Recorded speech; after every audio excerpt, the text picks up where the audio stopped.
Inimigos da doutrina do juízo investigativo, Pastor Marcos Granconato.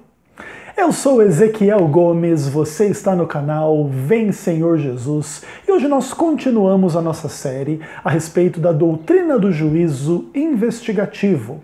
Nessa fase final da minha série eu estou trabalhando os inimigos da doutrina, aqueles que se levantam para acusar a compreensão adventista de ser herética, equivocada, diabólica, sectária, exclusivista, errada em inúmeros particulares específicos, tá bom? E hoje eu vou falar um pouquinho da obra de um dos grandes apologetas polêmicos dentro do mundo do universo evangelical brasileiro, que é o pastor batista de linha calvinista da Igreja Batista Redenção, pastor Marcos Granconato, tá bom? Eu tenho bastante coisa para comentar a respeito do que ele fala, especialmente porque ele gravou um vídeo de 1h30 de conteúdo, falando aí em grande medida dos adventistas do sétimo dia e da doutrina do juízo investigativo e de outras doutrinas e outras questões adventistas também.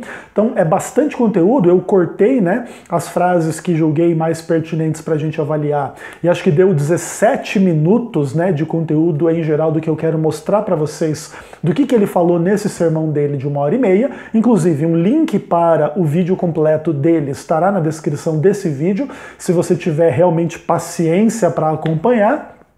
Mas eu separei as principais questões para a gente discutir brevemente aqui, tá bom? Então, sem mais delongas, com vocês, Marcos Granconato. Eu julgo ser necessário inserir uma outra digressão com a permissão dos irmãos. E essa outra digressão é uma digressão relacionada a uma palavra de alerta para os irmãos. Alerta em que sentido? Um alerta referente a um perigo muito grande que tem rondado as igrejas evangélicas de hoje. E eu me refiro com isso, ao perigo que tem representado a aproximação conciliadora, a aproximação amigável, sorridente, bonitinha, da seita dos adventistas do sétimo dia. Essa ideia diabólica, satânica, que foi impingida na mente do cristão moderno, de que nós temos que ser flexíveis, nós temos que dialogar, que não existem verdades absolutas, temos que ter a mente aberta para ouvir outras opiniões. Essa lorota diabólica com capa de bondade, essa mentira satânica com capa de piedade, na verdade tem feito com que os cristãos que deveriam manter a guarda levantada, protegendo essa doutrina, abaixassem essa guarda e venha, qualquer coisa é certo, é possível, é aceitável, é meu irmão, não tem problema. Nós não podemos ser ingênuos, tolos, infantis, nós não podemos. Nós sabemos muito bem o que há por trás do sorriso do diabo. O objetivo dele é banalizar a verdade ao máximo, para enaltecer a mentira. Esse é o objetivo. Essa aproximação sutil de uma seita que diz: nós somos evangélicos, o teu coração é igual ao meu, estamos atrás do Calvário, dá-me a mão e meu irmão serás. E não temos percebido a sutileza disso e o quanto isso tem servido para promover a mentira. Que mentira? Qual é a mentira que esse tipo de aproximação promove? Bem, a mentira que esse tipo de aproximação promove é, a princípio, o colocar o crente debaixo de um jugo de escravidão. O adventismo do sétimo dia coloca os crentes debaixo de um jugo de escravidão. Você tem que guardar a lei, o sábado, começa sexta-feira com o pôr do sol, e segue até o outro dia. 24 horas assim, você se torna um guardador do sábado. A Bíblia proíbe expressamente a guarda do sábado. O que é? Foi o que eu falei, escutaram direitinho. A Bíblia mostra em Romanos 14 que, no máximo, se você tem um costume, porque você é de alguma cultura judaica, está debaixo de alguma influência de cultura judaica, criou-se dentro de uma cultura judaica, e você tem alguns escrúpulos achando que aquele dia é especial, diz no máximo que você pode guardar para não sacrificar sua consciência, mas você não pode julgar os demais, você não pode atacar os demais que não fazem isso. Romanos 14, o apóstolo Paulo ensina isso. Um faz diferença entre dia e dia, outro julga igual todos os dias. Um não deve atacar o outro. O que não pode acontecer daquele que guarda o dia, atacar aquele que não guarda. E tentar impor os seus escrúpulos àquele que não guarda. E mais, o texto de Gálatas e o texto de Colossenses mostra que se alguém guarda dias para tentar com isso ganhar a salvação, aí o apóstolo Paulo fala, isso é absolutamente inaceitável. Significa que a pessoa não entendeu o evangelho. O apóstolo Paulo diz aos galateus, guardais dias e meses e tempos e anos. Eu acho que eu perdi meu tempo pregando o evangelho para vocês. Se vocês guardam dias e tempos e anos e meses, isso é um sinal de que eu preguei o evangelho para vocês em vão. Quando o apóstolo Paulo escreve aos Colossenses, ele diz, ninguém vos julgue por causa de comida ou bebida. Os adventistas condenam o uso de certos alimentos. Eles escravizam as pessoas nessas bases também. Você não pode comer presunto, você não pode comer costeleta de porco, você não pode comer bagre. Por quê? Porque bagre não tem escamas. Você só pode comer peixe que tem escamas, não pode comer peixe sem escamas. Nós não podemos ser condenados, julgados, atacados por causa dessas coisas, porque essas coisas eram apenas símbolos, símbolos que tiveram a sua realidade completa em Cristo. Nós não estamos mais sujeitos a essas coisas, estamos livres disso, estamos debaixo de um outro sacerdócio, o sacerdócio de Melquisedeque, livres dessas normas. Mas os adventistas tentam colocar as pessoas debaixo desse jugo novamente, guardando o sábado e evitando certos alimentos, e tentam fazer isso com capa de piedade. Aí está Marcos Granconato e a sua introdução para falar do Adventismo do sétimo dia. E eu separei esses minutinhos aí para você ter uma visão introdutória, né? Mais ou menos como que o Marcos Granconato pensa e se expressa, né, em termos veementes, de forma bastante contundente em relação àquilo que ele chama da seita adventista do sétimo dia. Ele começa a dizer que ele precisa fazer uma digressão, como uma forma de alertar os irmãos em relação a um perigo extremamente grande. E esse perigo é a aproximação conciliadora, amigável, sorridente, bonitinha da seita dos adventistas do sétimo dia. Então, naturalmente, a gente já conversou bastante sobre esse tipo de postura dentro dessa série, que remonta às discussões de psicologia e sociologia da religião. O que há aqui é o pintar uma igreja com essas características perigosas e etc., para levantar ou fortalecer um preconceito contra esta comunidade à luz da sua própria comunidade, da sua própria esfera de influência. Então toda essa linguagem da seita perigosa tem, né, como pano de fundo, então, estas questões e realidades de psicologia e sociologia da religião.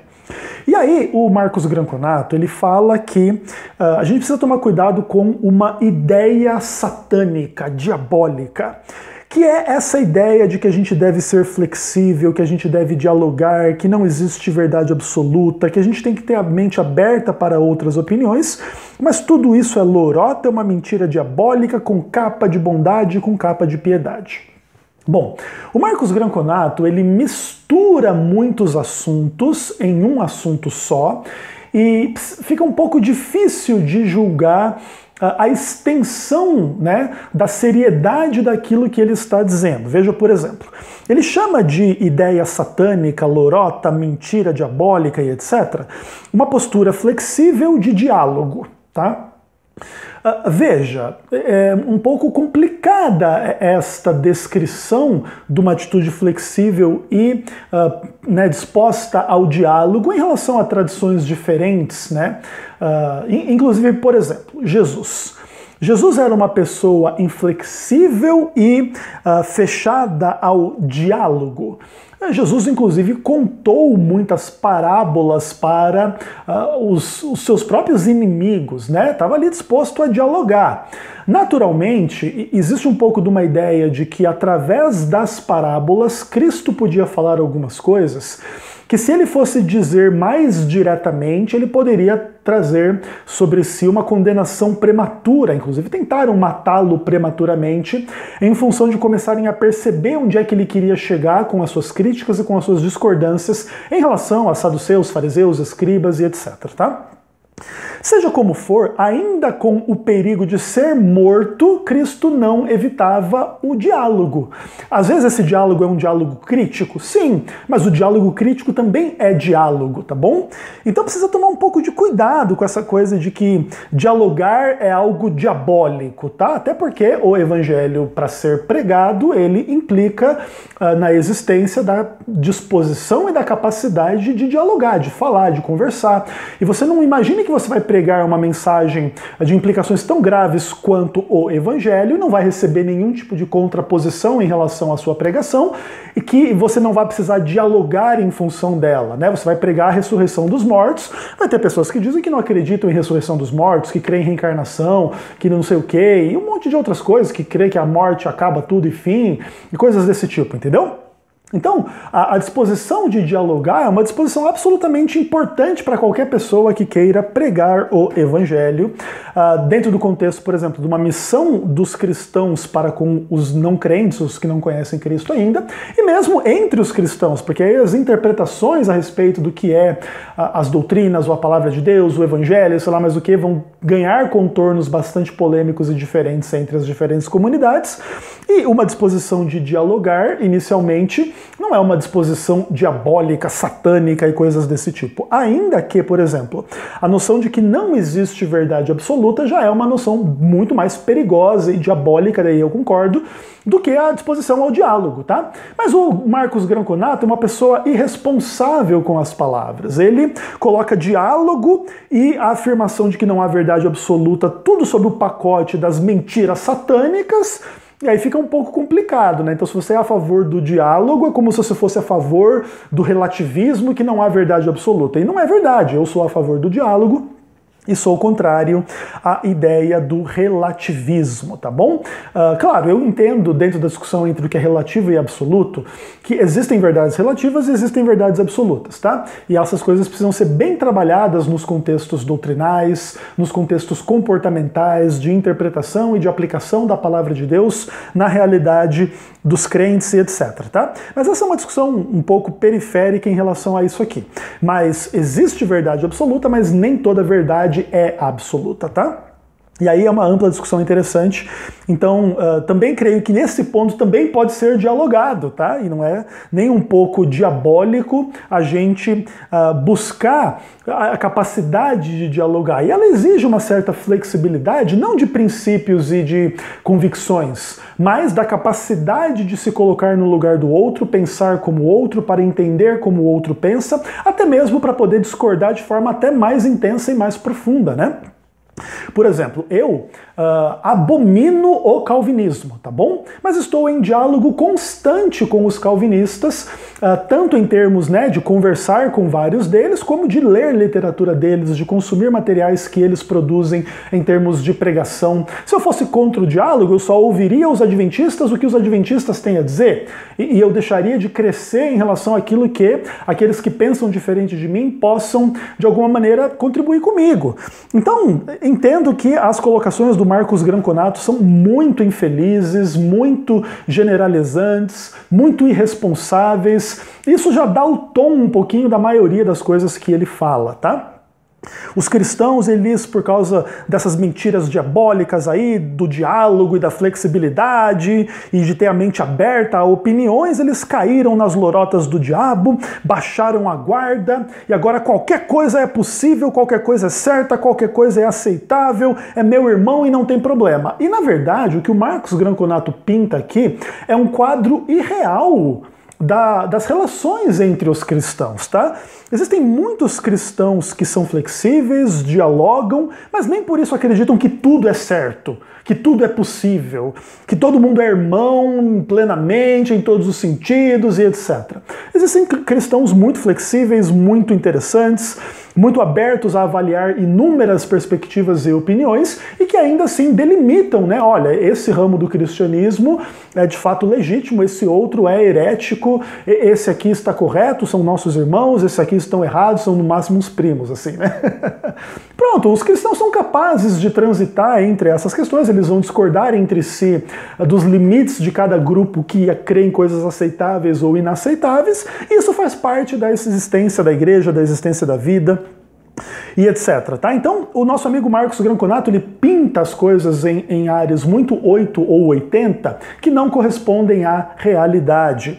E por causa dessa pintura irreal que ele faz em relação às pessoas e às igrejas e tal, é que ele estabelece as bases da sua retórica para falar as bobagens que vai falar, e vai ter um monte de bobagem que ele vai falar aqui. Então ele diz que não pode ser ingênuo, não pode ser tolo ou infantil, a gente tem que entender muito bem, a gente sabe muito bem o que há por detrás do sorriso do diabo. Então ele inicialmente falou que o grande perigo contra o qual ele quer alertar as pessoas é a aproximação dos adventistas assim muito sorridentes. E agora ele revela, né? Por detrás do sorriso dos adventistas está o sorriso do diabo. E o diabo quer banalizar a verdade ao máximo e enaltecer a mentira, e ele vai fazer isso, né? O diabo vai atuar nessa direção, inspirando os adventistas a se aproximarem dos evangélicos, dizendo que são evangélicos, dá-me a mão, vamos andar juntos e meu irmão serás, e etc. Mas na verdade, por detrás dessa postura adventista existem sutilezas que têm servido para promover a mentira. E agora ele está disposto a dar conteúdo à mentira.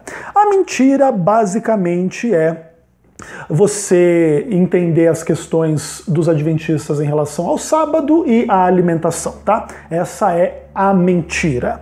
Então o que acontece? O nosso amigo Marcos Granconato, ele compreende as doutrinas adventistas como um retorno a fundamentos veterotestamentários que hoje representam o que ele chama de escravidão. Os adventistas querem escravizar as pessoas para guardar o sábado que começa na sexta-feira e dura 24 horas.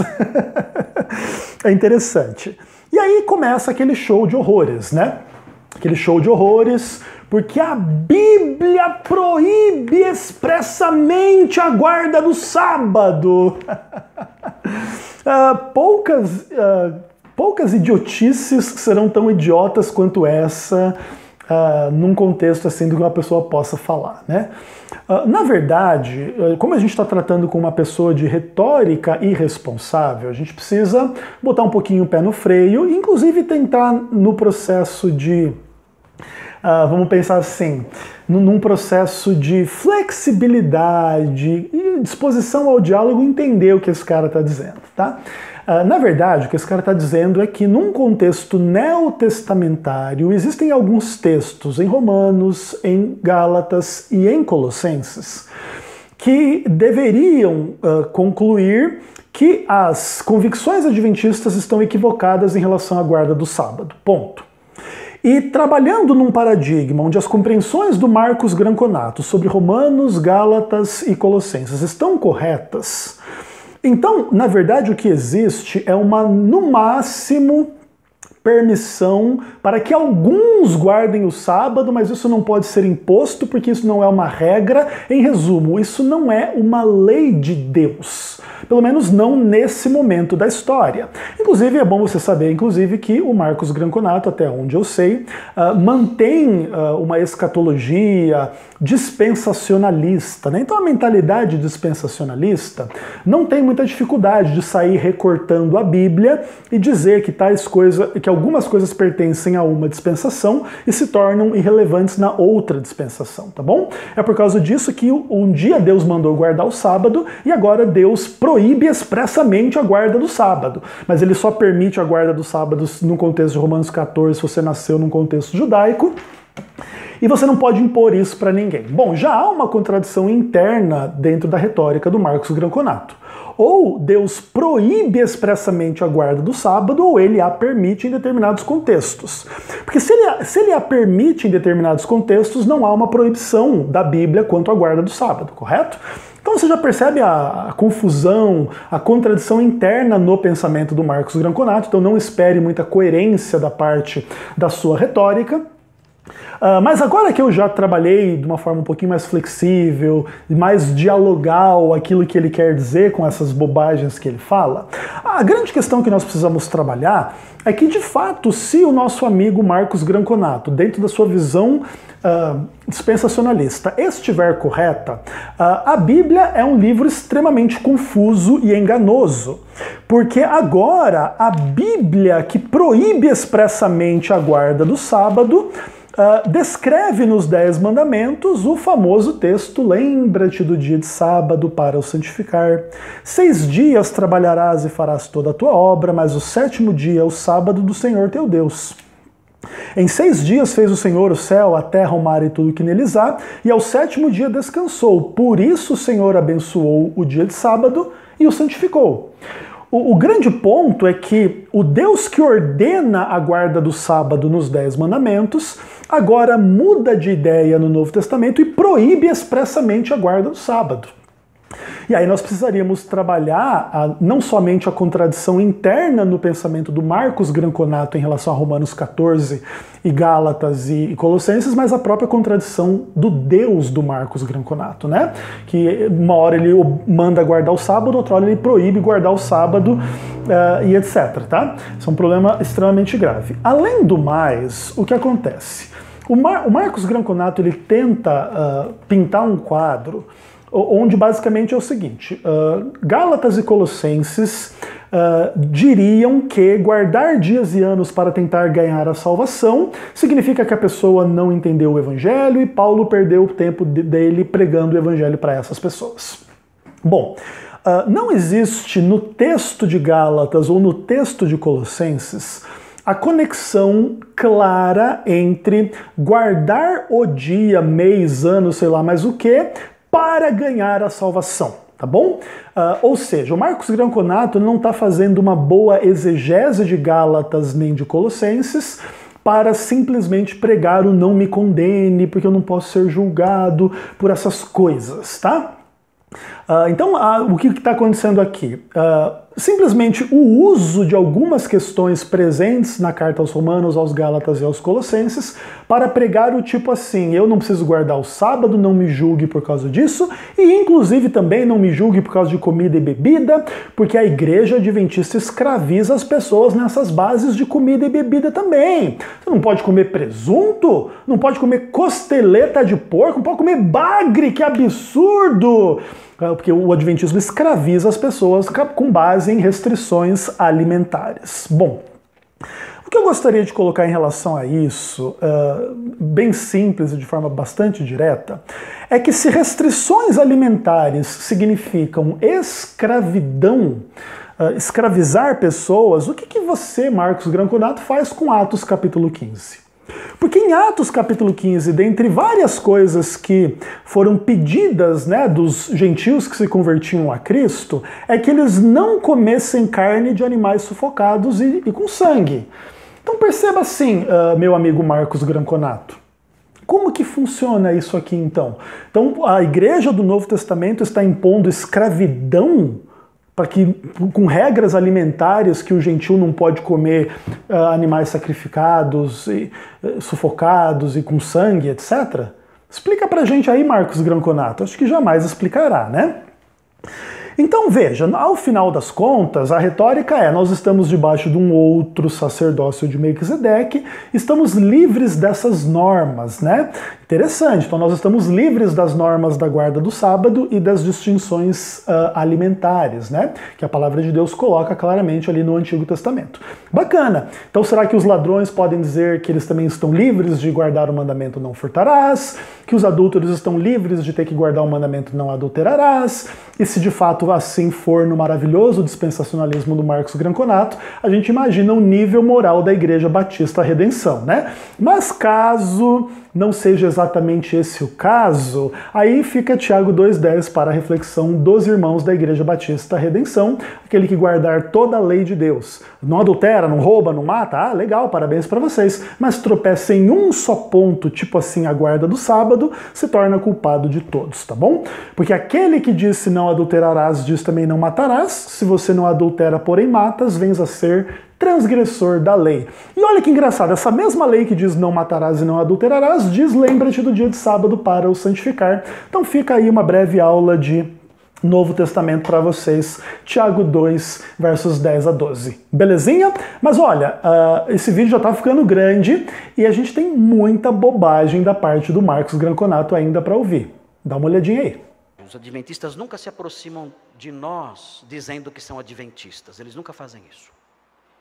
Se você for ao aeroporto e estiver esperando um avião, você pode ter certeza o que vai acontecer com você. Você vai ser abordado por um estudante universitário. Ele vai chegar para você e vai dizer assim para você: eu sou um universitário. Ah, você é um universitário? Sou. Você pode me ajudar comprando um livro? E ele vai mostrar o livro para você. Algumas vezes aconteceu comigo. O autor do livro, ele coloca o dedo em cima do autor do livro e mostra o livro para você. Eu não sei se foi coincidência ou não, mas geralmente coloca o dedo em cima do autor do livro. O autor do livro é Ellen White, que é a profetisa dos adventistas. Ele diz: olha, eu sou universitário, você pode comprar esse livro para me ajudar? Aí você compra. Na verdade não é universitário coisa nenhuma, ele é um comportor. Ele está promovendo a doutrina adventista, mas ele não fala que é adventista, ele fala que é universitário. Ele bate na porta da sua casa, ele não fala que é adventista, ele fala que é um estudante ou coisa assim, que está fazendo uma pesquisa e coisas assim. E aí tenta injetar aí para você a literatura deles. Então, enganam as pessoas dessa forma. No aeroporto, sempre que eu vou lá pegar alguém, ou quando eu vou viajar, eu sou abordado, eu sempre sou abordado, sempre, eu sou premiado. Então, quando a pessoa chega com o livro, eu falo: você é adventista. Na hora. Ah, fala a verdade. Fala. Mas na hora. O Isaac já viu uma vez, o Isaac estava comigo uma vez, ele viu. Estava tomando um cafezinho lá, esse livro, você é adventista. Falei: acertei, né, miserável? Acertei. Teve uma vez que um moço fortão, altão, fortão, escurão assim. O livro aqui, eu falei: você é adventista. Você é adventista, rapaz, você quer me enganar e me doutrinar. Aí ele virou as costas e foi saindo e disse assim: o senhor é muito rude, e foi indo embora. Eu falei: você é desonesto. Aí ele parou e voltou. Eu falei: ai. Falei: ai, é hoje que eu vou tomar um couro aqui desse homem, que eu não quero nem, porque eu não aprendo a calar minha boca, né? Não tem jeito, eu não aprendo a calar minha boca, isso não tem jeito, é incurável isso, né? Aí ele voltou: o que o senhor falou? Falei: eu disse que você é desonesto, foi o que eu falei, porque você foi desonesto comigo. Você se apresentou diante de mim com a capa de um estudante precisando de ajuda. É mentira, você tem reservas mentais. Por trás dessa sua prática, você queria me doutrinar e levar para a sua seita mentirosa. É isso que eu falei. Bom, meus irmãos, aí você vê o Marcos Granconato colocando mais uma questão extremamente interessante em relação à aproximação dos colportores adventistas de forma desonesta em relação às pessoas e etc. E eu queria comentar essa questão toda, inclusive retomando um ponto do momento anterior que o Marcos Granconato falou de Paulo pregando o evangelho em vão para as pessoas, para discutir um pouco essa questão aqui da sinceridade, da honestidade, da pregação, né, do evangelho, dentro das discussões então entre os colportores e os calvinistas, tá bom? Então vamos trabalhar da seguinte forma. Ok, Marcos Granconato, nós vamos aqui, de uma forma bem flexível, bem dialogal, receber a crítica que você tem a nos fazer, tá? Então, na sua cabeça, a gente se mascara para pregar uma mensagem que, ao final das contas, se revela como enganosa, porque a gente diz que a gente é universitário e a gente não é, e aí a gente diz que a gente só quer pregar uma literatura, mas a gente quer pregar as mentiras da nossa seita para levar as pessoas para a nossa seita mentirosa. Então, os nossos métodos são questionáveis e as nossas intenções são questionáveis. Beleza, eu vou receber essa crítica numa boa e daqui a pouquinho eu a respondo de uma forma um pouco melhor. Mas antes disso, será que a gente pode conversar um pouquinho sobre calvinismo, Marcos Granconato? E aí eu queria conversar um pouco com você sobre a distinção entre o chamado geral e o chamado eficaz. Já ouviu falar sobre isso, meu amigo? Você prega isso aí na sua Igreja Batista Redenção? Se você não prega, se você não conhece do que eu estou falando, ou se o telespectador aí que está me ouvindo não sabe do que eu estou falando, dentro do calvinismo existe uma ideia de que a pregação do evangelho é o chamado geral, esse é indiscriminado, conduzido e, enfim, direcionado a todas as pessoas na face da terra, mas o chamado interno e eficaz só é feito em relação aos eleitos. Então, o que acontece? O evangelho é proposto a todos, mas somente os eleitos são arrastados irresistivelmente pela graça irresistível a Deus para se arrepender dos seus pecados e serem salvos. Porque Deus não quer que todos sejam salvos, Deus quer que apenas os eleitos sejam salvos e os demais fiquem endurecidos no pecado para depois poderem ser condenados ao inferno de tortura eterna para a glória do Deus de Marcos Granconato, tá? Então, ok, vamos trabalhar um pouco dentro desse paradigma. Como que fica a sinceridade do colportor chamado Deus, ou do colportor chamado Marcos Granconato, que vai até as pessoas pregar o evangelho da salvação, que no final das contas não quer dizer bem aquilo que quer dizer, né? Deus te ama e Cristo morreu por você. Porque mais cedo ou mais tarde, os próprios esforços dos membros e dos líderes da Igreja Batista Redenção provavelmente vão se defrontar com a existência de algum não eleito por aí. E aí a pessoa vai dizer, olha, vamos lá na nossa igreja, tem um pastor maravilhoso lá chamado Marcos Granconato, uma pessoa corajosa que prega a verdade de Deus, e você vai entender o evangelho porque Cristo morreu por você, porque Deus te ama. E essa pessoa, muitas vezes, que está recebendo esse convite, se ela for uma eleita incondicionalmente, ela vai lá, ela vai entender, ela vai se batizar, ela vai nascer de novo, vai dar tudo certo, viu? Tem problema. Mas no contexto de ela não ser uma eleita, não vai dar certo. Mesmo que ela for lá na igreja, ela não vai entender. Mesmo que ela se batizar, ela não vai perseverar. Alguma coisa vai acontecer que, no fim das contas, não representa de fato, né? As realidades, mesmo porque ela não é uma eleita. Então agora eu vou dizer para você, os adventistas podem ser moralmente condenados porque eles são falsos, mentirosos, pregando uma mensagem enganosa, com intenções dúbias. E o Deus calvinista? E os calvinistas não podem ser acusados da mesmíssima coisa e ainda até pior? Porque veja bem, eu fui colportor na época em que eu era universitário. Então, como assim é mentira que quando o colportor aborda as pessoas dizendo que ele é universitário, ele não é universitário nada, ele só quer pregar as mentiras da seita mentirosa? Você está fazendo um juízo completamente sem pé nem cabeça, sem nenhuma fundamentação na realidade. E se há algum colportor vendendo livros adventistas por aí, com intenções mentirosas, intenções malignas, Deus lá do juízo investigativo vai julgar e vai condenar essa pessoa se ela não se arrepender disso. Sabe, é extremamente vazio, pequeno, a forma como Marcos Granconato coloca as questões e agora quer acusar o colportor de ser desonesto e o Deus dele é o mais desonesto que manda pregar o evangelho a toda criatura, mas não quer o evangelho para toda criatura, não quer a salvação para toda criatura, né? Então, assim, sabe? Aí dupla predestinação, eleição incondicional e toda essa pataquada aí do calvinismo, enfim, como é que fica, irmão? Aí acho que você não tem resposta, né? Faça um videozinho de 1h30 falando sobre isso que aí eu acho que vai ficar bem interessante. Aí o seu público vai adorar Marcos Granconato. E é isso, entende? Você pinta a igreja do outro como essa seita mentirosa e tal, mas o seu Deus que faz igual ou pior e você que faz igual ou pior, isso você não traz à luz, né, Marcos Granconato? Aí fica fácil, né? Bater em espantalho, até eu, que sou bem magrelinho aqui, eu bato também, não tem problema, entendeu? Então, Marcos, eu acredito que talvez você tenha que ter um pouquinho mais de condições de entender as situações, tá? E de avaliá-las de uma forma um pouquinho mais séria e um pouquinho mais profunda. Mas agora, na próxima sessão, nós finalmente vamos ouvir o que o Marcos Granconato tem a dizer sobre o foco, né, dessa minha série, a doutrina do juízo investigativo. Se prepare para se arrepiar. Dá uma olhadinha aí. Dentro do adventismo do sétimo dia, é importante que os irmãos entendam isso para que se afastem dessa seita, para que não deem a mão achando que serão irmãos. Que os irmãos estejam atentos para essas coisas. Dentro do adventismo do sétimo dia existe uma doutrina perigosa chamada doutrina do juízo investigativo. Muitos crentes não têm ideia do que seja isso.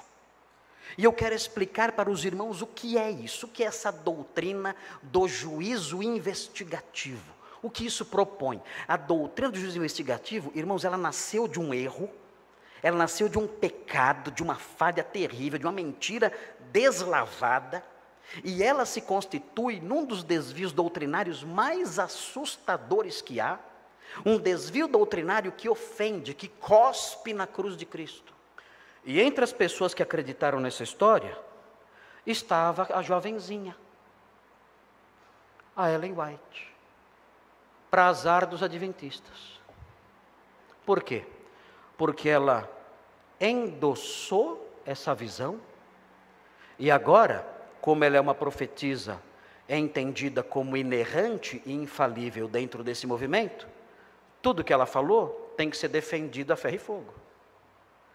E hoje, então, os adventistas se desdobram ao máximo para tentar encontrar fundamento teológico, bíblico, para o que ela falou, porque ela não pode estar errada. Ok, meus irmãos, aí Marcos Granconato começando a destilar os seus venenos contra a doutrina do juízo investigativo. Marcos Granconato tem todo o direito de não crer na doutrina do juízo investigativo, inclusive de combatê-la. Entretanto, foi até um pouco difícil para mim selecionar um pouco os trechos que eu ia mostrar para você das coisas que ele fala, porque é tudo solto, tudo sem pé nem cabeça, tudo sem boa concatenação, sem boa contextualização, é tudo bastante complicado, assim, tá? Mas o que importa é que esse é um ensino perigoso e você tem que entender isso para se afastar dessa seita. Ou seja, eu nem preciso fazer um bom trabalho em refutar essa doutrina, basta que na sua cabeça ela fique assim, solta, sem fundamento, esdrúxula e esquisita, com o objetivo de que você, que é membro da igreja do Marcos Granconato, ou está na sua esfera de influência, se afaste da seita dos adventistas, tá?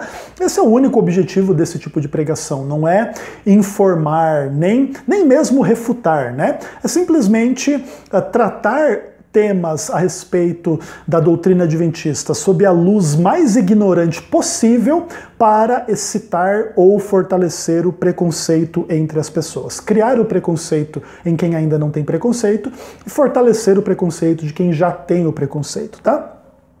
Então tudo é muito psicologia e sociologia da religião aqui, muito pouca Bíblia tem nessa história como um todo.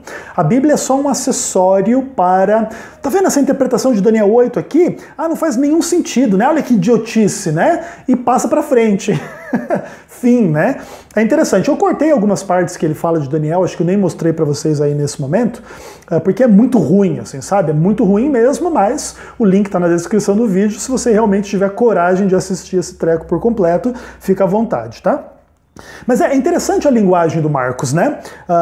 Esse entendimento adventista, ele nasceu de um erro, um pecado terrível, uma mentira deslavada, e o resultado é que o juízo investigativo é um desvio doutrinário dos mais assustadores que existem porque ofende e cospe na cruz de Cristo. Eu creio que essa forma de colocar as questões, além de extremamente temerária, é uma das formas assim mais lamentáveis que a gente pode encontrar dentro do contexto polêmico em relação às discussões entre adventistas e não adventistas, tá? Eu creio que não tem nenhum problema você julgar a doutrina do juízo investigativo como equivocada, herética e etc, tá? Mas começar a trazer as coisas pro baixo nível mesmo, que é uma doutrina que cospe na cruz e etc., já começa a sair do campo das ideias, né? Começa a entrar no campo das ofensas gratuitas, sem nenhum fundamento, inclusive, tá? A gente vai trabalhar um pouquinho as questões do entendimento adventista em relação à cruz e a relação com o juízo investigativo. Ele vai voltar a falar disso daqui a pouquinho, mas assim, sabe, é extremamente lamentável a gente ver as coisas pintadas nesses termos, nessas condições, da parte de uma pessoa absolutamente despreparada em termos acadêmicos, em termos doutrinários, em termos psicológicos, para apresentar esse tipo de coisa diante de uma congregação, gravar um negócio como esse e divulgar na internet. E eu digo isso não por nenhum medo dessa retórica, que eu de fato não tenho nenhum medo das idiotices que se falam, né? Mas eu digo pelo peso espiritual mesmo de você não entender uma coisa, no seu mau entendimento, mascarar aquela coisa como algo que aquilo não é, e julgando que é o que não é, dizer que aquilo cospe na cruz e aquilo é uma coisa horrível e etc, né? A doutrina do juízo investigativo, muito ao contrário, ela está fundamentada na cruz do Calvário. Até porque a doutrina do juízo investigativo é a contraparte celestial daquilo que acontecia no santuário de Israel como sombra e figura dessas coisas celestiais. E todo o ritual do santuário da terra girava em torno, iniciava-se com o sacrifício. Depois que o sacrifício era feito, o sangue era derramado, uma parte desse sangue era coletado e levado para dentro do santuário, aspergido, faziam-se inúmeros rituais em função da carne do animal, do sangue do animal. E uma vez por ano havia também o derramamento de sangue para a purificação desse santuário, tá? Que inclusive também envolvia o sacrifício e tal, e etc. Então perceba, toda a noção do sacrifício na mentalidade do culto hebraico é extremamente sagrado, extremamente importante, é crucial para a transição de uma má relação com Deus do pecador para uma boa relação com Deus, daquele que é justificado, daquele que é santificado, daquele que é perdoado, no final das contas, no dia da expiação, daquele que é purificado do seu pecado e etc. E tudo isso está em função do sacrifício do Cordeiro em lugar do pecador, tá? E a doutrina do juízo investigativo, portanto, tem a sua base na doutrina da cruz, onde Cristo, o verdadeiro Cordeiro de Deus, derrama o seu sangue e depois ele vai para o santuário celestial cumprir, né, aquilo que é a contraparte celestial dos demais rituais que aconteciam no santuário no céu, até chegar o dia da purificação do santuário do céu e até ao final deste dia de juízo, julgamento celestial e etc., Jesus retornar, né, a segunda vinda de Cristo. Então o adventismo do sétimo dia e a sua doutrina do juízo investigativo estão criados, fundamentados na doutrina da cruz de Cristo como expiação completa, perfeita, finalizada do sacrifício de Cristo na cruz do Calvário, ainda que dentro da nossa compreensão, assim como o ritual no santuário da terra não terminava no sacrifício do animal, todo aquilo que Cristo veio fazer não terminou na cruz, uma vez que hoje ele é sumo sacerdote de acordo com a ordem de Melquisedeque, ele intercede por nós, ele está à destra do Pai por nós, aguardando para que os seus inimigos sejam colocados por estradas dos seus pés. Ou seja, existe ainda um desenrolar histórico desta questão como um todo, que vai culminar na segunda vinda, depois vai culminar nos eventos em torno, né, do juízo celestial durante o milênio, segundo a compreensão adventista, da volta, né, da cidade santa de Jerusalém, do paraíso do céu à terra, da eliminação dos ímpios e da eternidade ao lado de Deus. Então, essa péssima visão, essa péssima retórica de que a doutrina do juízo investigativo cospe na cruz do Calvário é abominável e não há palavras suficientes para descrever o desprezo merecido por uma ideia desse tipo, tá bom? Se nós vamos viver eternamente com Deus para sempre sem pecado, é por causa daquilo que foi feito na cruz do Calvário, tá? E o Adventismo não tem nada que dizer em contrário, nunca disse nada em contrário, muito pelo contrário.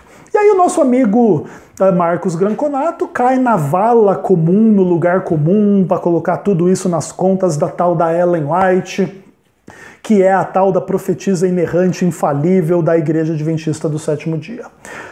O Marcos Granconato, como vários outros críticos do Adventismo, eles têm muita dificuldade de entender que o Adventismo não entende as coisas como eles entendem. Por exemplo, vou citar um exemplo para vocês. O Luciano Sena, que é do blog MCA Apologético, fiz um vídeo sobre ele dentro dessa série.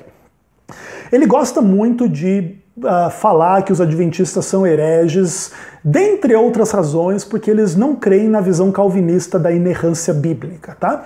Ele cita lá algumas questões e tal, etc. E o adventismo não crê na inerrância nos mesmos termos em que os calvinistas dizem crer na inerrância da Bíblia, tá?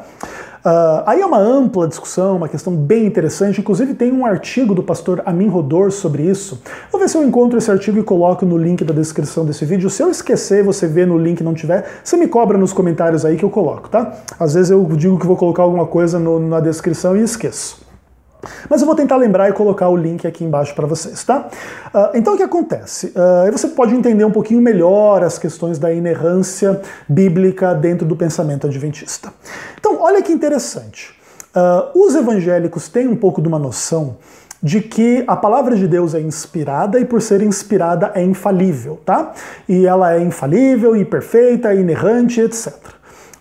Existe um monte de discussão sobre algumas discrepâncias dentro da Bíblia em relação a algumas narrativas, algumas datas, alguns números, algumas coisas, e as relações entre Antigo e Novo Testamento e alguns textos específicos, tá? E aí essas pessoas dizem que o inerrante é o original, não as cópias, mas nós não temos o original, temos as cópias. Olha que solução fácil para a questão da inerrância, né? Então a palavra de Deus inerrante não existe mais na história como Bíblia hoje, mas um dia ela existiu quando os autores originais escreveram, e se no processo de cópia e transmissão algumas dessas coisas foram perturbadas e deturpadas e tem variantes textuais e etc, e as nossas Bíblias estão baseadas nesses manuscritos que têm variantes textuais e etc, aí já a nossa tradução, a nossa Bíblia assim, não é tão inerrante não, tá? Mas o original era inerrante. É interessante. E seja como for, eles têm a ideia de que o que é inspirado é infalível, ainda que seja nos escritos originais. O Adventismo não pensa dessa forma, especialmente por causa da relação entre Deus e o homem no contexto do processo de revelação e inspiração, tá? Conquanto Deus seja perfeito, o homem é imperfeito e pecador, e o homem inspirado não se torna Deus e perfeito e entende tudo de forma perfeita e expressa tudo de forma perfeita na sua humanidade. Então, a palavra de Deus colocada através do trabalho do profeta inspirado carrega a marca da palavra de Deus e da palavra humana, tanto que a Bíblia é escrita em linguagem humana, tá? E nesse processo da conexão entre o Deus perfeito e o ser humano imperfeito, e a expressão na palavra humana imperfeita da palavra de Deus perfeita, você não consegue separar os elementos humanos e divinos da Bíblia e dizer uma coisa é inspirada por Deus, outra é a ideia do homem, e a gente entende que tudo é inspirado, mas tudo carrega a marca da linguagem imperfeita do homem, tá? Até por isso a gente entende que a Bíblia não é uma descrição completa, científica de tudo, de todas as coisas, nem das coisas que ela diz, muito menos das coisas que ela não diz, e etc. E são amplas discussões sobre a Bíblia, tá? E dentro do entendimento adventista, a humanidade imperfeita que está presente na escrita da Bíblia implica que a Bíblia não é inerrante no ponto de Deus, né? A Bíblia não é uma função de Deus, não é uma palavra na linguagem de Deus, na extensão da perfeição, da sabedoria de Deus, até porque nesse ponto nós nem conseguiríamos a compreender tanto quanto o homem não compreende Deus, tá? Então, o Adventismo não tem essa visão da inerrância, o que não quer dizer que o Adventismo não considere a Bíblia como palavra de Deus, inspirada, correta, inclusive infalível naquilo que se propõe para descrever as verdades e conduzir à salvação e etc. Mas é uma discussão um pouquinho mais ampla, mais profunda, tá? Então, se nós não cremos na inerrância nem da Bíblia, por que nós creríamos na inerrância e na infalibilidade da Ellen White? É muito engraçado esse tipo de coisa, né?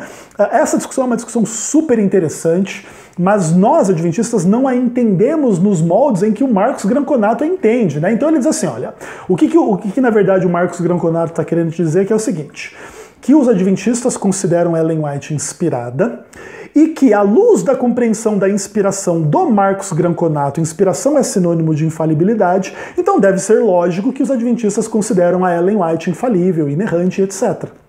Tá? É mais ou menos do tipo assim, é óbvio que todo mundo concorda com a minha visão, né? Eu, Marcos Granconato. Mas não, Marcos Granconato, não é óbvio que todo mundo concorde com a sua visão, tá bom? Seja bem-vindo à realidade.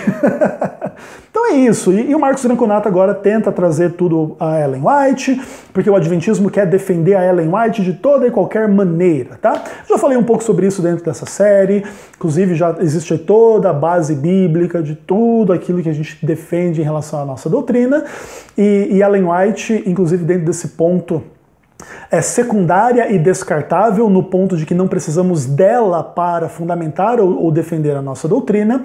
E essa acusação de que a gente fica buscando coisas na Bíblia para defender a Ellen White porque ela não pode errar, também é um baixo ataque à realidade das coisas.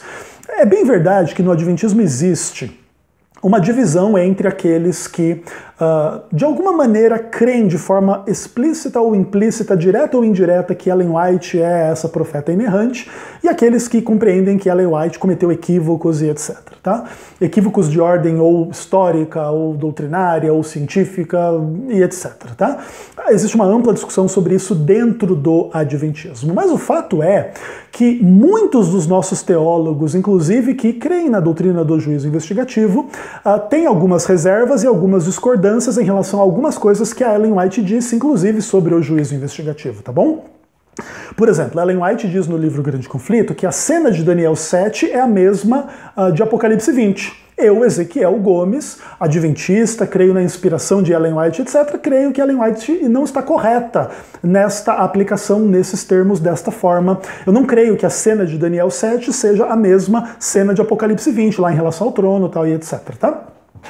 Ok, e simples, e fácil, e tranquilo, e normal, entendeu? Não há, da minha parte, a negação do dom profético, nem na doutrina, enfim, dos dons espirituais, e nem na manifestação do dom de profecia em Ellen White. Aí é uma discussão, né, bem adventista mesmo, de fato, em relação às frases de Ellen White, as compreensões de Ellen White, à luz da exegese bíblica, tá bom? E aí é uma ampla e interessantíssima discussão que a gente pode fazer em um outro momento, mas eu, por exemplo, tenho essa discordância e muitos outros teólogos que mantêm a doutrina do juízo investigativo têm essa e outras discordâncias de uma frase, de uma asserção, de uma afirmativa que Ellen White faça. Então nós não tratamos a Ellen White como essa pessoa que não pode ser questionada, que não pode ser...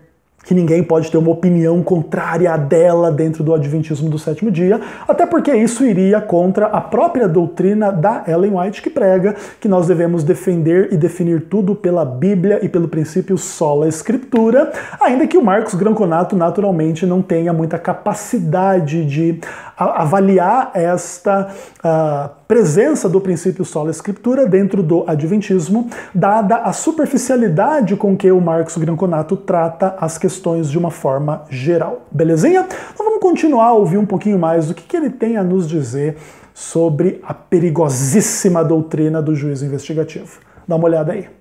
Quando os justos pecam, seus pecados são registrados no céu. Se eles permanecerem ali, não poderá haver justificação. Tem que apagar os pecados dos livros. Por isso, em 1844, Jesus entrou no Santo dos Santos para purificar esses pecados registrados. Então, o que ele está fazendo agora? Está trabalhando nisso aí. Ele está fazendo expiação. Ele continua a obra expiatória, apagando os pecados dos livros, os pecados que estão registrados nos livros celestes. Bem, esse é o adventismo. Essa é a doutrina distintiva dos adventistas. E o que isso implica? Isso significa que a obra de Cristo na cruz não foi uma obra cabal. Quando Cristo disse está consumado, estava mesmo? Não. Ainda tenho que fazer algumas coisas. Ainda tenho alguns pecados para resolver. A obra da cruz não é uma obra que se completou. Foi necessário se passar 19 séculos, tiveram que se passar, para que o Senhor entrasse no santo dos santos celestial e completar essa obra. O autor de Hebreus dizia, isso já aconteceu, e ele disse isso no século I. Ellen White e seus seguidores dizem não, isso não aconteceu no século I. O autor de Hebreus talvez tenha se enganado.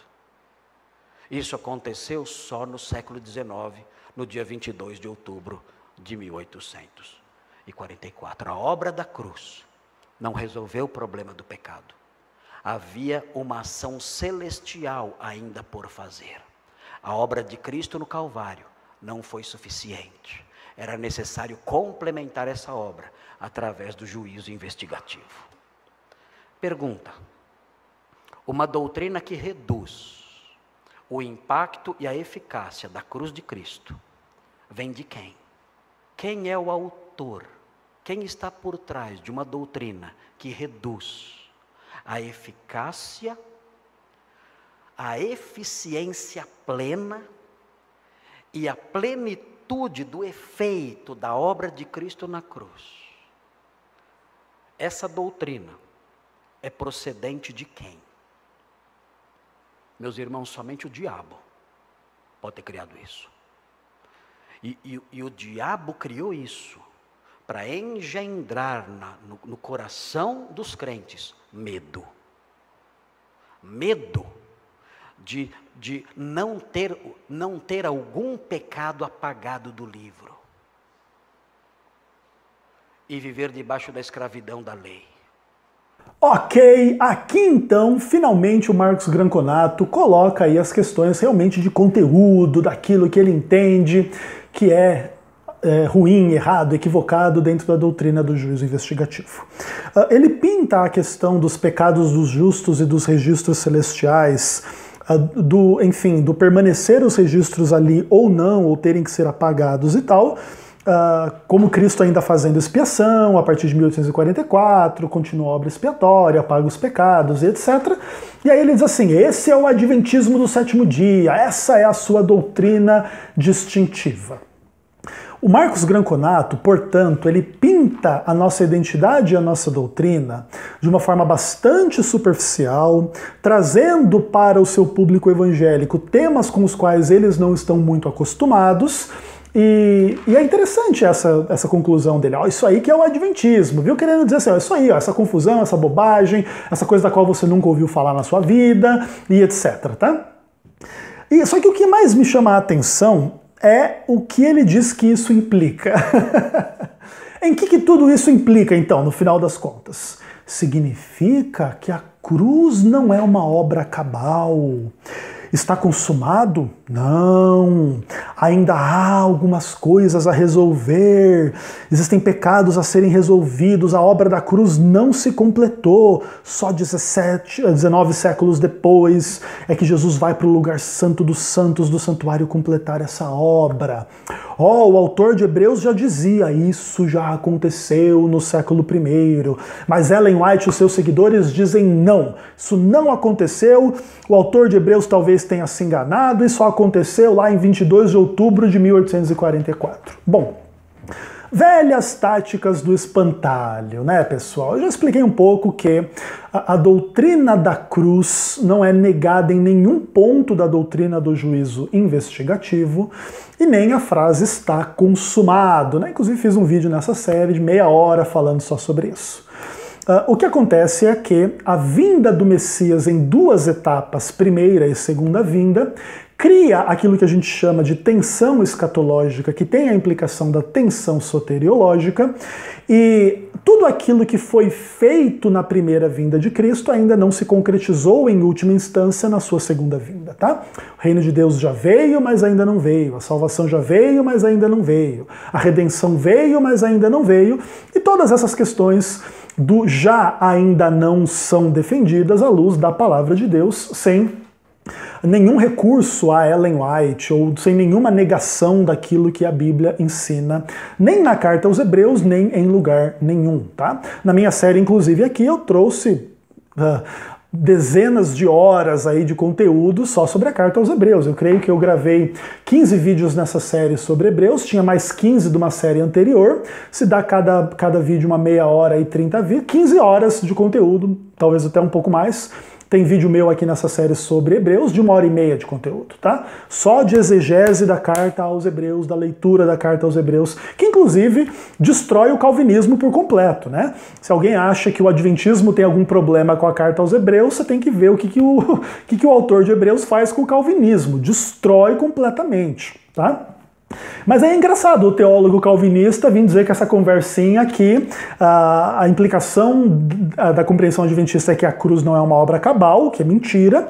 A implicação é que a cruz não se completou. Sim, Jesus está lá na cruz até hoje, né, irmão Marcos Granconato? Não se completou, não. Essa é a doutrina do juiz investigativo, né, que você inventou na sua cabeça. E que o autor de Hebreus diz que isso já aconteceu, mas ainda não. Não. A doutrina do juiz investigativo diz... de acordo, inclusive, com Daniel capítulo 7, Daniel capítulo 8, Daniel capítulo 9, etc., que previamente antes da segunda vinda de Cristo, há o estabelecimento do tribunal, abrem-se os livros e etc. Tá? E aí o resultado deste juízo, chamado pré-advento investigativo, é a segunda vinda de Cristo. Então, como que o autor da carta aos Hebreus poderia dizer que isso aqui já se concretizou se Jesus ainda não voltou? Nós entendemos que o autor da carta aos Hebreus, ele se concentra um pouco mais nos aspectos já daquilo que Cristo realizou, e a doutrina do juízo investigativo se concentra um pouco mais nos aspectos ainda não, daquilo que ainda não se completou, naquilo que Cristo veio fazer. E Cristo veio destruir o pecado, o diabo e a morte. Mas o diabo ainda existe, o pecado ainda existe, a morte ainda existe. Então, dentro desse sentido, a obra ainda não se concretizou e não é nenhuma heresia afirmar que o diabo ainda existe, o pecado ainda existe e ainda as pessoas morrem.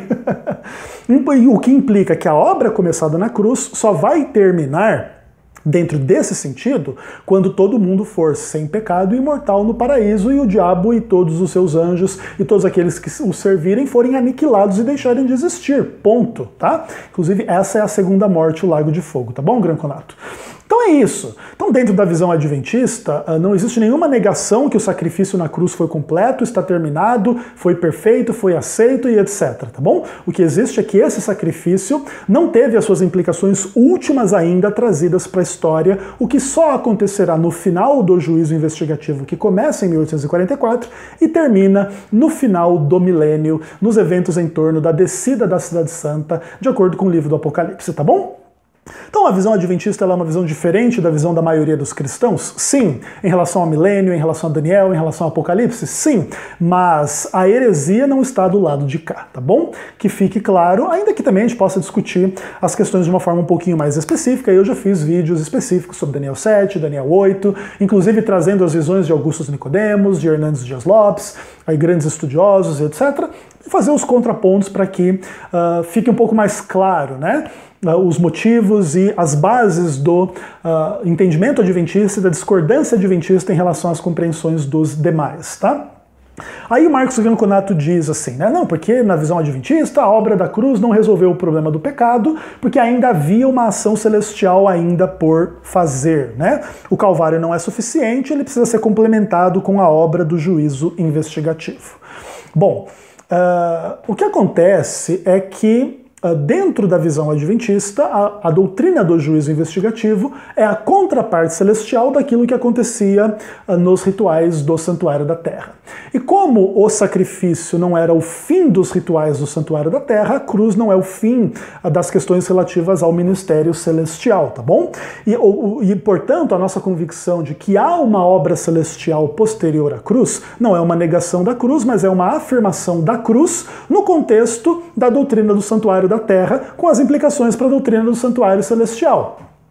Claro, uma igreja como a Igreja Batista Redenção, que não tem um bom ensino bíblico em relação à doutrina do Santuário da Terra, nem à doutrina do Santuário Celestial, de fato vai se sentir um pouco perdido no mar dessas informações e vai ter a tendência de considerar o seu maravilhoso pastor Marcos Granconato como dando uma excelente aula sobre adventismo. Mas a partir do momento que eles começarem a compreender a Bíblia dentro das bases bíblicas um pouquinho mais profundas, eles vão perceber que o nosso amigo Marcos Granconato, como diria o nosso amigo Leandro Quadros, está mais por fora do que arco de barril, né? Aí, o interessante é que o Marcos Granconato vai construindo essa coisa, né? Não porque a cruz não é suficiente, não porque não resolveu o problema, não porque precisa de uma doutrina complementar, e aí ele começa com mais uma parte do seu showzinho abominável, né? Porque a doutrina que reduz a eficácia plena, o impacto perfeito da cruz de Cristo vem de quem, meus irmãos? Quem é o autor dessa doutrina? Quem está por detrás dessa doutrina, meus irmãos? E aí você fica assim curioso e ele te responde: somente o diabo. O diabo é que pode ter criado isso para engendrar o medo nas pessoas, para que elas vivam com medo de ter um pecado não apagado e para que elas vivam debaixo da escravidão da lei. Mais uma vez, não há desprezo suficiente para descrever uma pessoa com argumentação tão baixo nível espiritual, bíblico, moral, psicológico e etc. Tá bom? Só que para mim contextualizar um pouquinho das minhas discordâncias em relação ao Marcos Granconato, eu gostaria de trabalhar as doutrinas da expiação limitada e da eleição incondicional. Ah, Marcos Granconato. Então a doutrina que diminui a eficácia e o impacto da cruz, a sua plenitude, etc., é uma doutrina diabólica. Então o que nós vamos fazer com a doutrina da expiação limitada, que diz que a cruz simplesmente não existiu, sendo absolutamente irrelevante para a maior parte dos seres humanos, que são os não eleitos, os perdidos, aqueles a quem Deus não ama, a quem Cristo não quer salvar, a quem Deus e Cristo não querem salvar? O que nós vamos fazer com essa doutrina da expiação limitada, Marcos? Eu vou dizer para você, uma doutrina que reduz a cruz, porque agora a cruz só foi feita pelos eleitos, não pelos não eleitos, né? Reduz o seu impacto e a sua eficácia, porque a cruz só tem impacto e eficácia sobre os eleitos, não sobre os não eleitos. É uma doutrina, então, que só pode ter vindo de uma pessoa, o diabo, não é verdade? Ai, eu mereço, né? Além do mais, então a doutrina do juízo investigativo é criada para dar medo nas pessoas, porque elas podem ter um pecado lá não apagado e ir para o inferno. Beleza. E a doutrina da eleição incondicional também foi criada para dar medo nas pessoas, porque se elas não forem eleitas, elas vão para o inferno também. Ai, caramba, cara, tem que ter muita cara de pau para ser um calvinista falando esse tipo de coisa da doutrina do juízo investigativo. Isso demonstra que a pessoa não só não conhece o adventismo e a doutrina do juízo investigativo, mas também não conhece a doutrina dela, o calvinismo. Ou nenhum calvinista nunca teve medo de não estar entre os eleitos. Lembra do John Piper, daquela entrevistinha que ele deu sobre os filhos dele? Que talvez não sejam eleitos, e ele ora para que sejam eleitos? Acho que ele está um pouco com medo que seus filhos não sejam eleitos. Até porque é uma coisa engraçada, né? Parece que o John Piper não tem medo dele não ser um eleito, né? Parece que é meio que óbvio que o John Piper é um eleito, né? Mas veja bem, a eleição é incondicional. Então, se a eleição é incondicional, nada que você faça merece a eleição. Então, o John Piper foi um pastor a vida inteira, pregou milhões de sermões, escreveu milhões de livros. Mas, no final das contas, pode não ter tido seus pecados perdoados na cruz. não ter sido eleito para a salvação. E aí o John Piper vai sofrer eternamente no inferno. Porque se você disser que por causa dos sermões dele, dos livros dele, de ser um pastor, é óbvio que ele é um eleito, então basta qualquer um se tornar um pastor, gravar milhões de vídeos, escrever milhões de livros, que a eleição está garantida. Mas a eleição do John Piper, dos seus filhos, não está garantida. Quem sabe alguém está ficando um pouco com medo por causa disso. Aliás, a eleição de Marcos Granconato está garantida, por acaso? Marcos Granconato pode não ser um eleito. Então eu vou responder para você, Marcos. A doutrina da eleição incondicional foi criada pelo diabo para trazer medo ao coração dos crentes, que talvez eles não sejam eleitos e predestinados. Gostou da minha exposição maravilhosa da sua doutrina, Marcos? Concorda comigo? Posso dizer que essa sua doutrina só pode ter nascido no coração de Satanás? Porque acho que é isso, não é? Ah, mas parece que esse tipo de argumentação só funciona daí para cá, porque de cá para lá parece que não funciona, né, Marcos Granconato? Ou seja, a hipocrisia reina na sua retórica e nas suas considerações. Mas parece que não parou por aí, teve um pouquinho mais ainda, né? Vamos dar uma olhada. Os adventistas dizem que se você não guardar o sábado e adorar a Deus no domingo, como nós hoje aqui, você recebe a marca da besta. Todos vocês aqui, ó, estão com a marca da besta. Todos nós estamos com a marca da besta. É engendrar medo, escravidão, através de falsas doutrinas e blasfêmias. Ok, meus irmãos, aí você vê um pouquinho mais do nosso amigo Marcos Granconato, agora fazendo uma breve afirmação sobre a marca da besta, né? Sabe que a marca da besta é um assunto extremamente interessante dentro do Adventismo, que está totalmente conectado com a doutrina do juízo investigativo, uma vez que nós compreendemos que o chifre pequeno de Daniel 7, de Daniel 8, o rei de feroz catadura, o rei do norte, a primeira besta de Apocalipse 13, a prostituta e a Babilônia são, em grande medida, a Igreja Católica Romana, tá? Então, por causa disso, sempre surgiu dentro do Adventismo essa coisa de identificar a marca da besta em função dessa identificação desse poder na história. E o Adventismo, então, desenvolveu a sua teologia de que a substituição do domingo em relação ao sábado coloca a marca da besta em lugar do selo de Deus. Esse é um dos aspectos mais polêmicos da fé adventista, de fato. Mas uma coisa que o Marcos Granconato não coloca bem colocado aí é a questão de que dentro do Adventismo do sétimo dia nós não acreditamos que as pessoas possuam no momento atual da história a marca da besta, tá? Nós cremos que as pessoas a possuirão no contexto dos desdobramentos finais das profecias que ainda não estão cumpridas em Apocalipse 13, por exemplo, em relação à segunda besta e a imposição da marca da besta, e quem não a receber não poderá comprar ou vender. Uma situação um pouco análoga a Daniel capítulo 3, e aí há uma ampla discussão em relação a esse tipo de coisa, tá bom?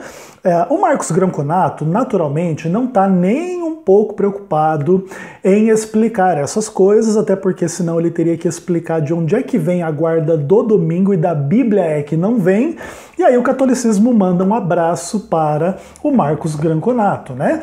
Então, o domingo não é dia santo na Bíblia, em lugar nenhum. O domingo não substituiu o sábado em lugar nenhum.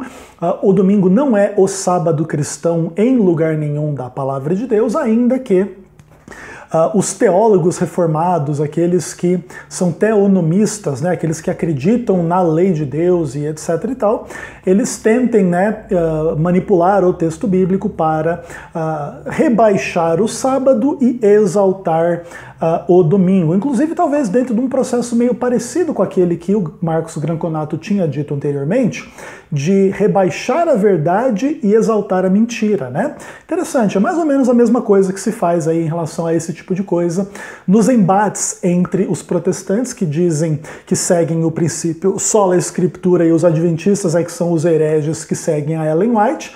E na hora de seguir a lei de Deus, esse pessoal guarda o domingo e a gente guarda o sábado de acordo com a Bíblia. Quem é que segue o sola escritura mesmo? Ah, pois é, né? Parece que não são os nossos amigos reformados da ala da igreja do nosso amigo Marcos Granconato, tá? Então, naturalmente, essas questões elas são calculadas para serem trazidas nesses termos bem superficiais, bem mal explicados para a Igreja Batista Redenção, simplesmente para acumular o adventismo de críticas, críticas mal explicadas e mal fundamentadas, simplesmente para excitar o orgulho religioso dessa congregação para que considere a mensagem adventista idiota. Tipo assim, olha, se os adventistas estiverem corretos, vocês têm a marca da besta. Daí eles pensam assim, né? Ai, é claro que a gente não tem a marca da besta, né? Então, já que eu não tenho a marca da besta, o adventista diz que eu tenho a marca da besta, o adventismo é uma idiotice com a qual eu não preciso me preocupar, a não ser para pregar sermõezinhos ridículos falando mal da teologia adventista. É basicamente esses os princípios de psicologia e sociologia da religião que estão por detrás das considerações do Marcos Granconato em relação a isso. Mas se você quiser se aprofundar um pouco na minha compreensão desse assunto específico da marca da besta, eu vou colocar um link na descrição desse vídeo com um sermão em áudio que eu preguei sobre esse assunto, que dá um panorama um pouquinho mais geral e mais completo, mais específico sobre esse assunto. Um sermão bem interessante, eu recomendo que se você tem interesse no assunto marca da besta, você ouça esse sermão, tá bom? Então vamos lá ver um pouquinho mais do que o Marcos Granconato tem a nos oferecer. Com vocês, Marcos Granconato. Existe um livro chamado Estudando Juntos. É um livro adventista, Estudando Juntos. Na página 124, esse livro diz como lidar com os batistas. Uau! Mas para quê? Não somos irmãos? Para que métodos de evangelismo conosco? Não somos irmãos? Eles não dizem que somos todos crentes e tudo igual, sem problemas? Não dizem isso? Não são conciliadores, não são amigos? Por que estratégias? Diz assim, ao se aproximar de seus amigos batistas, aborde aqueles pontos que temos em comum. Não entre imediatamente numa discussão acerca do sábado, mas fale sobre Jesus. Que lindo! Quando o amor de Jesus dominar seus corações, no momento certo, sob a direção do Espírito Santo, então você poderá explicar-lhe as verdades próprias do adventismo do sétimo dia. O livro para crianças, olha que lindo, livro para crianças, e eu olho ali, a história da criação, que lindo, aí fala sobre o sétimo dia, quando Deus descansou, aí vem a injeçãozinha de falsa doutrina, ali no livro infantil, eu vendo aquilo. Já coloquei muito adventista para correr aqui da igreja, é muito, que vem querendo falar com o pastor para compartilhar alguma literatura, ou pedir oportunidade para falar alguma coisa aqui na frente, e com isso dizer o quê? Nós somos iguais, somos todos crentes, não importa o rótulo denominacional, nós somos amigos, somos todos irmãos, e é mentira. São falsos mestres, trabalhando para divulgar as suas falsas doutrinas. Beleza, meus amigos, aí Marcos Granconato finalmente chegou no ápice da identificação da heresia, que é o livrinho aí Estudando Juntos, do evangelista pastor Mark Finley. Inclusive, para quem não sabe, o Mark Finley foi o que fez a oração do meu batismo. Eu fui batizado durante as conferências do Mark Finley na Igreja Central de Curitiba no ano de 2005. Eu fui batizado precisamente no dia 11 de novembro de 2005, tá bom? Eu tenho um carinho muito especial pelo pastor Mark Finley, acho ele um camarada extraordinário, ainda que o trabalho dele aqui no livrinho Estudando Juntos não esteja entre as suas maiores e melhores contribuições para a igreja, e de fato existe uma polêmica muito intensa em função desse material, à luz, né, do proselitismo ou das estratégias evangelísticas da Igreja Adventista do Sétimo Dia. É uma questão interessante, né? Eu gostaria de dizer que, de fato, esse assunto do proselitismo, do evangelismo adventista, precisa ser melhor trabalhado entre nós adventistas, em função de inúmeras questões, tá? Eu creio que esse livrinho do Mark Finley não é um livrinho muito bom, não, mas também não creio que seja essa heresia aí que esse pessoal diz que é. Porque, na verdade, essa discussão toda é uma discussão de sociologia e psicologia da religião, especificamente falando, em torno do livrinho Estudando Juntos. Então, eu gostaria de fazer uma analogia para você entender um pouco do problema, que acho que vai ficar bem claro, tá? Há um tempo atrás, no Carnaval de 2019, o recém-eleito presidente Jair Bolsonaro divulgou um vídeo no seu Twitter, onde dois homossexuais, se eu não me engano, fazem um negócio lá que chama Golden Shower, que um mija no outro, uma coisa meio assim. Aí houve uma comoção, uma super polêmica, falando aí que o presidente da República não podia divulgar uma coisa daquele tipo, inclusive foi manchetes em jornais aí, internacionais, etc, beleza? E eu me lembro que nos embates, né, nas discussões a respeito desse assunto específico, algumas pessoas escreveram assim: tá vendo, esquerdista? Nós mostramos o que vocês são e o que vocês fazem no espelho, e vocês estão esperneando porque a mensagem, a imagem é horrível. E sim, de fato, vocês são horríveis. É mais ou menos como se o esquerdismo que prega esse liberalismo sexual, essas coisas todas aí, teologia de gênero e LGBT, não sei mais o que, agora tivesse que se olhar no espelho, no tweet do nosso amigo Jair Bolsonaro, e enxergasse uma coisa assim meio repugnante, meio pesada e etc. E aí houve um pouco dessas discussões. Eu gostaria de aplicar um pouco dessa analogia aos apologetas e pastores como Marcos Granconato, que olham para o livrinho Estudando Juntos e encontram um livrinho assim repugnante, nojento, porque aqui os adventistas estão ensinando seus membros a lidar com eles, né? Com os batistas, com os católicos, com os metodistas, sei lá com mais quem, tá? Beleza, ok.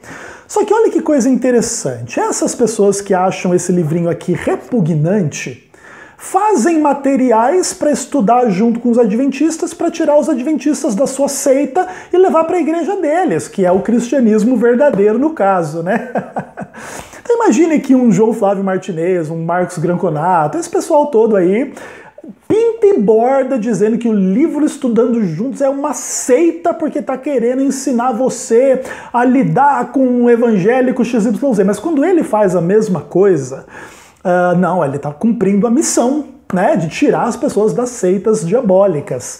Ou seja, os nossos amigos apologetas estão se enxergando no espelho nesse livrinho aqui e estão esperneando porque parece que é bem feia a imagem que eles estão enxergando, né?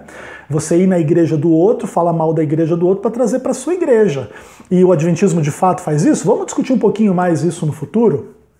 Eu digo para vocês que vou tentar me dedicar um pouquinho mais às questões de missiologia e evangelismo e tal. Só me dê um pouquinho de tempo antes de... porque eu preciso trabalhar algumas coisas antes disso, mas vamos discutir, não tem problema. Podemos inclusive fazer uma série inteira analisando esse livro, seus pontos fortes e seus pontos fracos também. Existem muitos pontos fracos nesse livro. Mas existem algumas questões importantes também em torno dele, tá? Então é isso, mas esse pessoal olha para esse material, isso aqui é a materialização do quê? De uma pregação contrária, ou enfim, a uma igreja, a uma denominação. E o que vocês estão fazendo aí? O Marcos Granconato não está fazendo uma pregação contrária a uma denominação?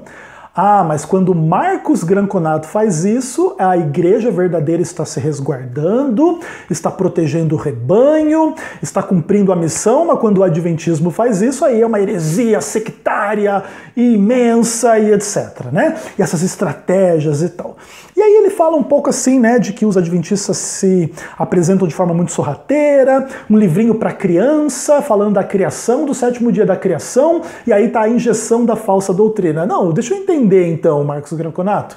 A ideia de que Deus criou o mundo em 6 dias e descansou no sétimo é uma falsa doutrina? Explica para nós aí, que até onde eu sei, essa é uma doutrina bíblica, né? Aí ele diz, mas para que tudo isso que o adventismo prega esses livros desse tipo aqui? Eles não dizem que somos todos iguais, crentes, irmãos e sem rótulos denominacionais? É mentira, eles são falsos mestres trabalhando para divulgar falsas doutrinas. Veja, eu nunca vi nenhum adventista dizer que todo crente é igual, que toda igreja é igual. Me desculpe. os adventistas têm a noção de que existem crentes verdadeiros em todas as igrejas, mas doutrinariamente falando, em termos de organização e etc., os adventistas sempre defenderam a sua singularidade. Inclusive por isso são atacados de exclusivistas e coisas desses, sectários e coisas desse tipo, tá bom? Então não existe em nenhum momento o adventista dizer que todas as igrejas são iguais, todos os cristãos são iguais.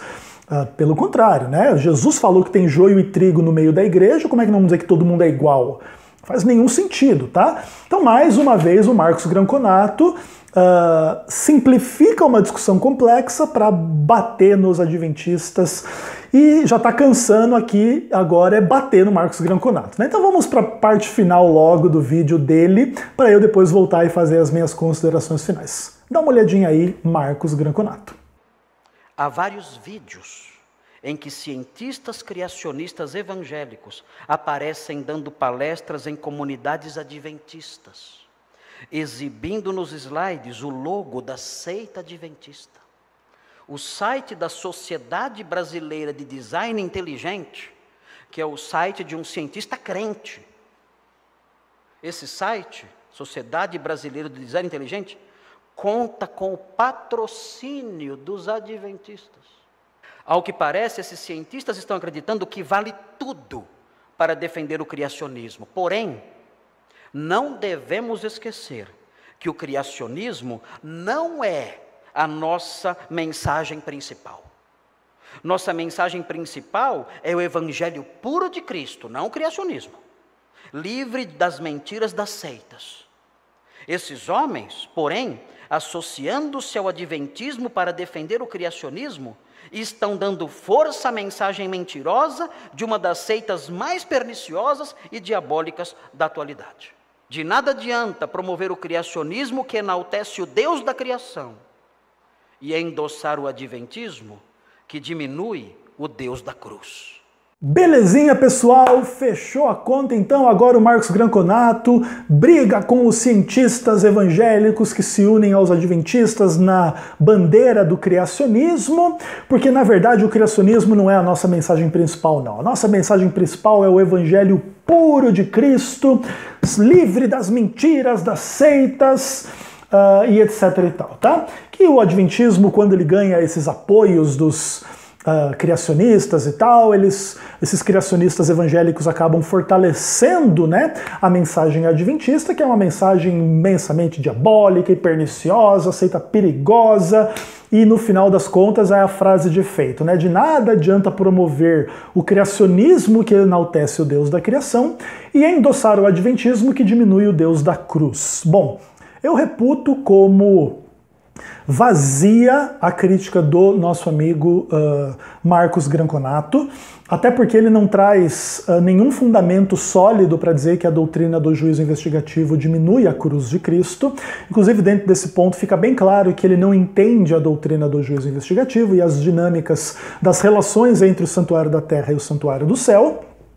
E por isso, não compreendendo a Bíblia, imagina que a doutrina adventista tem uma implicação contra a cruz, e agora imaginando que essa implicação que ele enxerga é correta, ele acha que pode sair com essa retórica toda, que a doutrina adventista cospe na cruz e ela nasceu no coração do diabo e etc., enquanto ele mesmo não, aparentemente, avalia de forma séria e sincera as suas próprias doutrinas, como eleição incondicional, expiação limitada, graça irresistível. Eles dizem que nós não podemos discordar da Ellen White, mas será que o Marcos Granconato pode discordar do Calvino? Do John Piper, do D.A. Carson? Parece que está existindo aí alguns papas infalíveis além da Bíblia. Será que esse pessoal é inspirado também?